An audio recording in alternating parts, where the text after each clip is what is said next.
정부가 국민 불편 규제 개선 사항 38가지를 발표했습니다. 주요 내용을 정리해봤습니다.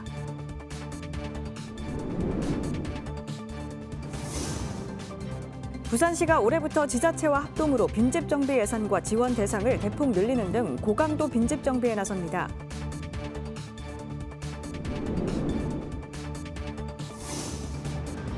유난히 길었던 이번 설 연휴 기간 농림축산식품부 산하 한국농수산식품유통공사 AT와 SK브로드밴드가 함께한 전통시장 환급 행사가 5일간 진행됐습니다.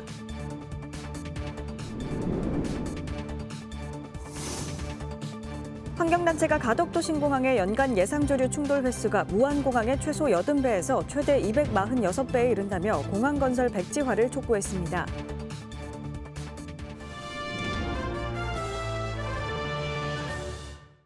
여러분 안녕하십니까? BTV 뉴스입니다.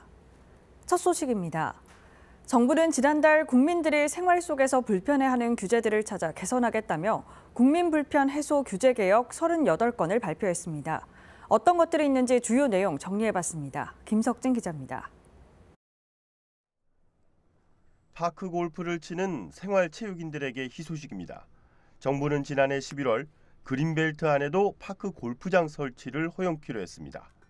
파크 골프 동호인은 지난 2020년 5만 4천 명에서 지난해 18만 4천 명으로 급속히 증가했습니다. 도로나 자전거 주차장 등에 무단 방치된 자전거는 일정 기간이 지나면 지자체가 처분이 가능했습니다. 하지만 아파트나 상가에 방치된 자전거는 처분이 어려웠는데 법령을 개정해 올 하반기부터는 이를 가능토록 할 방침입니다. 아파트 외부 도색은 5년마다 큰 돈을 들이는 공사입니다. 그런데 요즘 페인트는 성능이 좋아 오래 유지됩니다. 이에 정부는 수선 주기를 8년 이내로 늘리고 유성 페인트 칠도 가능토록 해 주민 부담을 줄이게 했습니다. 자동차 소유자분들 2년마다 치르는 정기검사는 여간 불편한 게 아닙니다. 특히 직장인들은 평일엔 시간이 없어 주말 검사를 받으러 가면 점심시간 이후엔 문을 닫아 오전에 몰려 한참을 기다려야 했습니다. 하지만 올 하반기부턴 민간 검사소부터 토요일 운영 시간을 자율 연장토록 하고 점차 확대할 계획입니다. 고령 운전자의 면허 반납 절차도 간소화됩니다. 만약 운전면허증을 분실했을 경우 운전 경력 증명서를 발급받아야 자진 반납이 되었는데 앞으로는 주민등록번호로 확인 후 바로 반납이 가능해질 전망입니다. 청소년 장애인들은 도시철도를 이용할 때마다 창구에 방문해 무임승차권을 받아야 했습니다. 그런데 지난달부터 교통카드 기능이 포함된 직불카드형 장애인 등록증을 발급받으면 바로 이용할 수 있습니다. 반려동물 키우는 분들에게도 반가운 소식이 있습니다. 반려동물의 진료 정보를 확대해 다양한 보험 상품이 개발돼 진료비 부담을 줄여주고 내년 상반기에는 반려동물을 등록할 때 비문이나 안면인식 등 생체인식 기술을 접목해 관리가 편리해집니다. BTV 뉴스 김석진입니다. 부산시는 올해부터 지자체와 합동으로 고강도 빈집 정비에 나섭니다. 빈집 정비 예산과 지원 대상을 대폭 늘리는 등 빈집 문제 해소에 나섭니다. 김윤정 기자의 보도입니다. 지역 곳곳에 방치된 빈집들, 안전사고와 범죄 위험이 갈수록 높습니다. 하지만 이런 빈집들 철거하려 해도 비용 부담 때문에 방치되는 경우가 많습니다. 부산시가 올해부터 빈집 철거와 리모델링 사업 시 동당 2,900만 원까지 지원합니다. 현실을 반영해 지원 비용을 기존보다 2배 이상 대폭 증액했습니다. 노후화로 안전이 취약한 2, 3등급 빈집을 우선으로 205개 동을 정비에 나섭니다. 총 예산 47억 7천만 원을 투입합니다.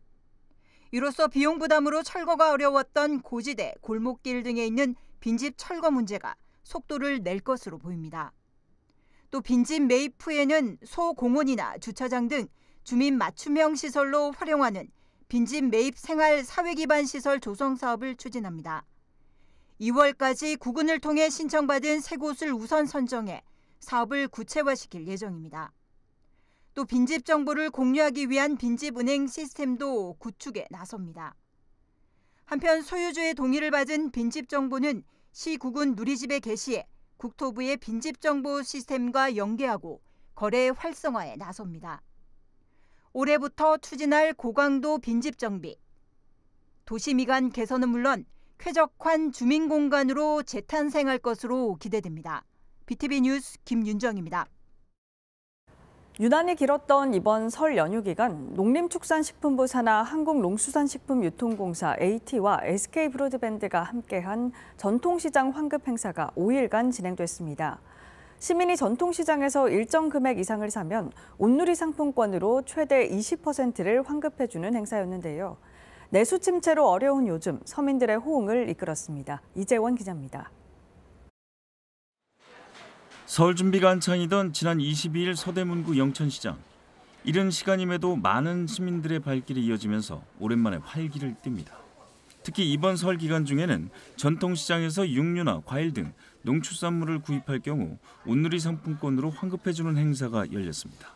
하루 1인당 34,000원 이상 구매하면 만원, 67,000원 이상이면 2만 원의 온누리 상품권으로 환급해줬습니다. 더 좋은 제수용품을 조금 더 싸게 구입하고 싶은 시민들에게는 즐거움을 선사했습니다. 제수용품도 사고 고기도 좀 사고 이렇게 혜택 받으니까 아무래도 너무 힘드니까 사기가 좀 겁났는데 그래도 이렇게 해주시니까 너무 좋아요. 너무 좋아요. 마포구 대표 전통시장인 망원시장도 마찬가지. 정육점에는 차례상에 쓸 고기 구입 행렬이 이어집니다. 힘들죠. 그래서 이번에 명절 준비하면서 걱정을 많이 했는데 지금 그 상품권 많이 나와 있잖아요. 온누리 상품권하고 농활 상품권 생각보다 많이 도움이 되더라고요. 바쁜 손길 속 피로도 잠시. 평소보다 늘어난 손님과 매출에 상인도 행복한 미소를 짓습니다. 상인들 입장에서는 이런 행사가 없었다면 굉장히 어렵죠. 근데 이제 정부에서 이런 행사를 해주시니까 저희 상인들 입장에 굉장히 감사함을 느끼는 거죠. 도움이 많이 되고요. 이번 농축산물 온누리 상품권 환급 행사는 서울 등 수도권은 물론 전국 290개 전통시장에서 동시에 열렸습니다. BTV 뉴스 이재원입니다.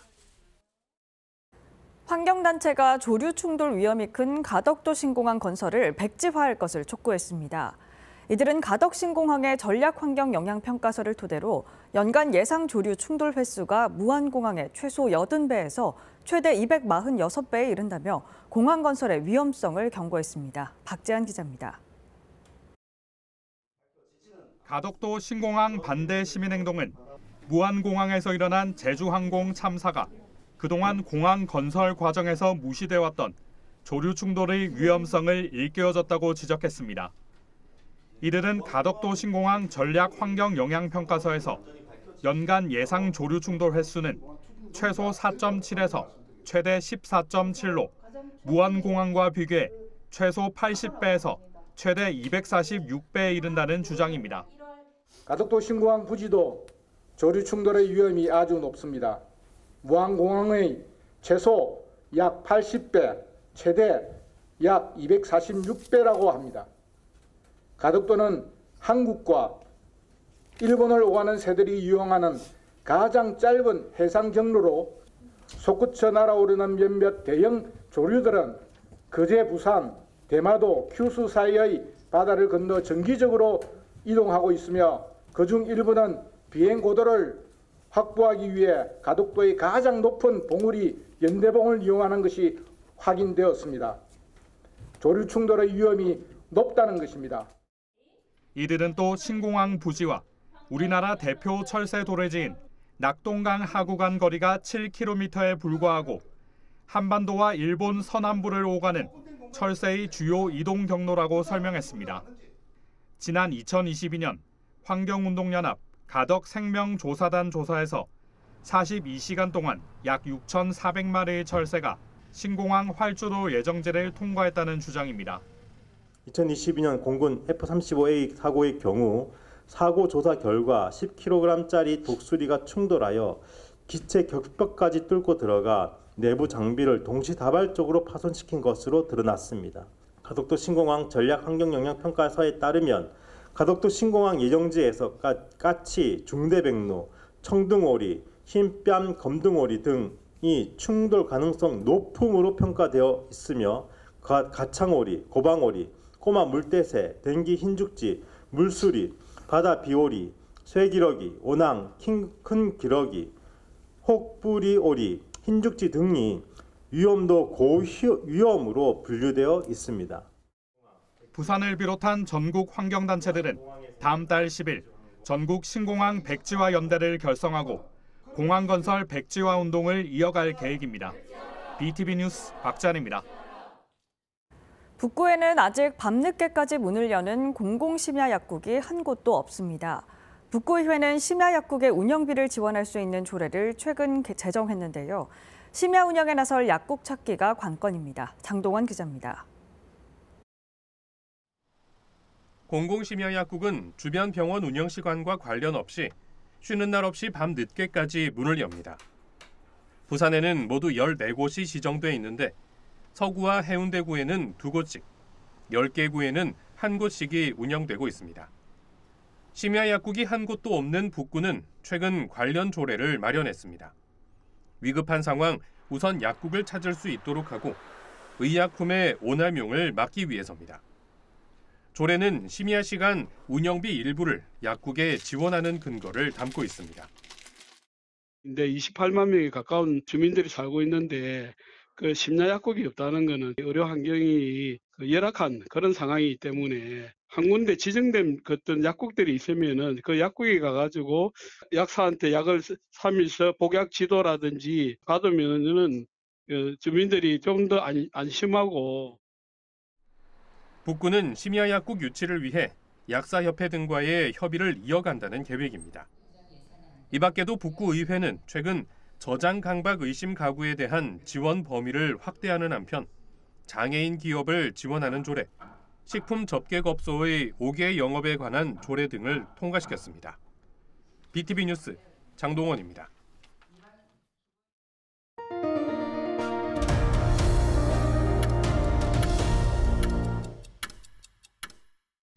2월부터 부산시 주택시장 모니터링단이 본격적인 활동에 들어갑니다. 모니터링단은 지역 내 주택시장의 주요 지표를 정기적으로 보고하고 심층적인 분석을 통해 실효성 있는 정책을 제시할 계획입니다.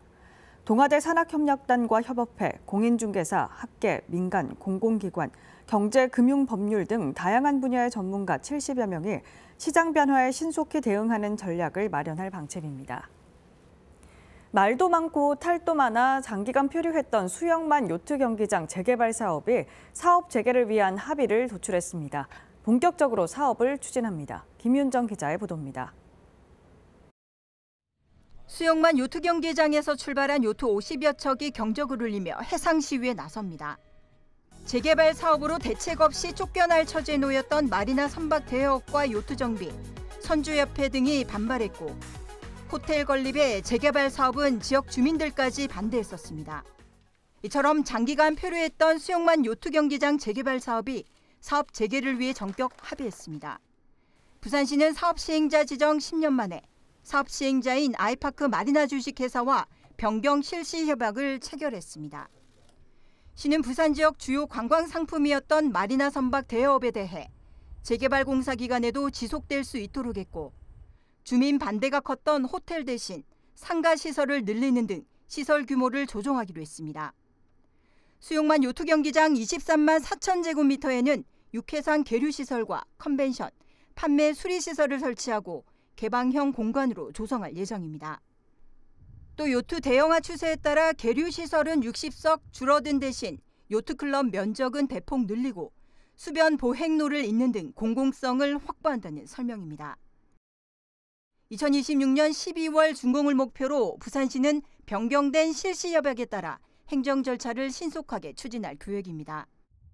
다만 재개발 사업 과정에서 공유수면 점 사용료 면제를 둘러싼 특혜 논란은 여전히 남아있어 막판 진통을 겪을 것으로 보입니다. BTV 뉴스 김윤정입니다. 서구는 올해 화두로 경제를 선택했습니다. 이를 위해 재정을 적극 집행하고 중장기적으로 경제 구조를 개선하기 위한 토대 마련에 나설 예정입니다. 보도에 김석진 기자입니다. 서구는 지난해 구민 암 환자 치료비로 1억 4천만 원을 지원했습니다. 또 1,000명의 에너지 소외계층에게 1억 1천여만 원의 에너지와 설비도 제공했습니다. 이는 서구 주민만이 누릴 수 있는 특화 서비스입니다. 이에 더해 올해 서구는 경제에 집중키로 했습니다. 서구의 그 인구 감소와 주거 환경 악화 등 우리 서구가 직면한 문제의 가장 근본적인 원인이 산업 경제에 있다고 생각하기 있기 때문입니다. 산업 경제 문제를 풀지 못하면은 결국은 어떤 해답을 내더라도 문제는 계속 반복될 것이라고. 지역 상권 살리기에도 나섭니다. 가까이는 업무 추진비 선결제 참여부터 멀게는 신성장 산업 육성까지 경제 회복을 위한 토대를 마련하겠다는 겁니다. 특히 의료관광 특구에 어울리는 글로벌 허브 메디컬 센터를 건립하고 의료기업 유치에 나설 계획입니다. 의료 R&D 지식산업센터의 설계를 시작으로 기업 유치 공간 조성을 또 과시화하고 또 중소벤처기업부 시군구 그 연구산업 육성 사업과 또 병원과 기업이 함께 연구하는 의료 실정 연구 지원 사업도 이제 시행하는 등 우리 서구에 의료기업 유치라든지 또 지원 기반을 조성하기 위한 사업을 이제 본격적으로 좀 시행하고자 합니다. 서구는 인구 감소 문제도 적극 대응키로 했습니다. 이를 위해 우선 정주 인구 유출 방지를 위한 청년 노인 지원 정책을 강화하고 생활 인구 유치를 위한 관광자원 활성화 사업을 추진합니다. 우리 서구를 포함한 원도심 5개구가 이제 협력을 해서 삼복도를 중심으로 공동 산책로를 조성하는 그런 삼복도로 한 바퀴 프로젝트라든지 원도심 그 근대 백년길을 테마로 또 관광 코스를 개발하는 백년 애길 프로젝트를 공동으로 구성해서. 끝으로 공안수 청장은 천마산 복합 전망대나 관광 모노레일 사업 등 난항이 따르는 현안 사업을 조속히 추진해 서구의 가치를 높이고 그 혜택을 국민들께 돌려드리겠다고 포부를 밝혔습니다. 하변 이번 서구청장과의 신년 대담은 2월 초 지역 채널을 통해 방송될 예정입니다. BTV 뉴스 김석진입니다. 한편 오태원 북구청장은 신년 대담을 통해 올해도 북구 역점 사업으로 신청사 건립을 꼽았습니다. 민선 8기 임기 내에 첫 삽을 뜨는 게 목표라고 밝혔는데요. 2025년 북구 구정 방향을 직접 들어봤습니다. 장동원 기자입니다. 지난 한 해 북구의 가장 큰 성과를 묻는 질문에 오태원 청장은 신청사 건립 사업에 큰 진전을 내세웠습니다. 오랜 기간 표류하던 북구 신청사 건립 사업은 덕천생활체육공원 일대로 이전 부지를 확정한 이후 부지 확보에 어려움을 겪었지만 지난해 절반에 가까운 부지를 무상 기부받은 데 이어 행안부 지방재정투자심사까지 통과하면서 사업에 탄력을 받고 있습니다. 행정 절차를 최종 관문을 통과함으로써 우리 구의 수공 사업인 신청사 건립을 꿈이 본 궤도에 올리게 되었습니다. 결과적으로 기간도 많이 단축하게 되었고 하루가 다르게 상승하는 인건비, 재료비를 감안할 때 엄청난 예산 절감 효과까지 거두게 되었다는 말씀을 드리겠습니다. 올해 구정 방향에 대해선 3대 중점 전략을 소개했습니다. 어린이 보호구역 안전시설 설치와 침수 대비 등을 통한 안전한 도시를 만드는 것과 올 상반기 덕천도서관 개관과 산후조리비, 초등학생 입학준비금 지원 등 아이 키우기 좋은 평생교육도시 실현, 북구 대표 관광 거점 구간을 활성화하고 서로 연결하는 트래블로드 사업으로 관광 문화도시를 만들겠다고 밝혔습니다. 감동 나룻길, 리버워크를 시점으로 해서 우리 함영생태공원을 영곡 단지에서 우리 금빛 노을 브릿지, 우리 구포시장, 또 우리 구포시장을 또 연결하는 구포 만세 거리를 해서 구포역으로 있는 코스를 트래블로드를 대표적인 관광 거점으로 우리 활용할 계획을 가지고 있다는 말씀입니다. 부산에서 복지 분야 예산 편성 비율이 가장 높은 북구. 주민 복지 증진을 위해선 지난해 스페이스 119 조성에 이어 학교 밖 청소년 전용 공간 조성 등 미래 세대를 위한 복지 정책을 비롯해 무료 급식소를 구청이 운영해 생활이 어려운 어르신을 직접 챙기는 세심한 복지를 약속했습니다. 한편 막바지로 접어들고 있는 민선 8기. 오태원 청장은 반드시 임기 내에 신청사 착공과 화명동과 만덕동을 잇는 도로의 본격 추진을 다짐했습니다. 또 장미원과 화명생태공원을 연결하는 보행교 건설도 추진하겠다고 밝혔습니다. 현재 화명동과 화명생태공원 사이에 경부선 철도가 가로질로 있어가지고 사실은 접근성이 매우 열악한 상태입니다. 그래서 우리 화명동 주민들이 쉽게 화명생태공원을 이용하고 또 지역의 균형 발전을 이루기 위해서라도 이 사업이 꼭 추진돼야 할 사업입니다. 을사년 새해를 맞아 진행한 오태원 북구청장과의 신년대답, BTV를 통해 방송될 예정입니다. BTV 뉴스 장동원입니다. 200억 원이 넘게 투입된 연제구 거제사동 도시재생 사업이 사실상 실패에 가깝다는 비판이 쏟아지고 있습니다. 주거 환경 개선 사업을 대대적으로 추진했지만 여전히 방치된 빈집들도 즐비한데요. 무슨 일인지 송태훈 기자가 알아봤습니다. 연제구 거제사동 주택가입니다. 지난 2018년 국토부 도시재생 사업에 선정된 후 5만 2천여 제곱미터 부지에 국 12등 260억 원을 투입해 주거환경 개선을 추진해왔습니다. 하지만 마을 곳곳에 방치된 빈집들이 눈에 띕니다. 바뀐 것 같다 안 해요. 길 좀 나가 있고 지금 오늘까지 지금 오늘까지 보면 그대로 빈집도 그대로 있고 쓰레트 옛날 쓰레트 집 그대로 있고 안 좋아요 여기. 세 군데가 비어져 있고 요것도 비어져 있고 저 밑에 요 공터도 비어져 있고 저쪽에 가면은 두 집이 또 있어요. 요 밑으로 지금 다 비어져 있어요. 예, 거의 다 비어져 있어요. 4년 동안 진행됐던 사업이 별 소득 없이 끝난 셈인데 빈집 정비 사업에 투입돼야 할 5억 원가량이 제대로 집행되지 않은 점이 가장 큰 이유로 꼽힙니다. 해당 예산은 공공기관 투자 사업으로 편성돼 부산도시공사와의 연계가 필수였지만 두 기관의 업무 협조가 없었다는 설명입니다. 결국 핵심인 빈집 정비 사업 예산은 빠지고 공영주차장이나 환경 개선 등 격가지 사업만 진행된 겁니다. 도시공사하고 또 우리 연제구청하고 이렇게 협의를 했어야 되는데 그 절차를 무시하고 그래서 이제 협의도 없이 공공기관을 팔고 그래서 이제 그 사업비가 5억 정도에 되는데 이게 이제 폐공과 보건 사업인데 그 사업이 빠짐으로 해서 알맹이가 없는 사업이 됐다. 연제구는 사후관리계획서를 내고 3개 분야 10개 사업에 170억 원을 투입해 관련 사업을 이어가겠다고 밝혔지만 빈집 정비 관련 내용은 여전히 빠져 있는 상황. 도심 속 빈집 문제가 우범지대로 확장될 가능성도 제기되는 가운데 거제사동 빈집 정비 사업의 조속한 추진이 시급해 보입니다. HCN 뉴스 송태웅입니다.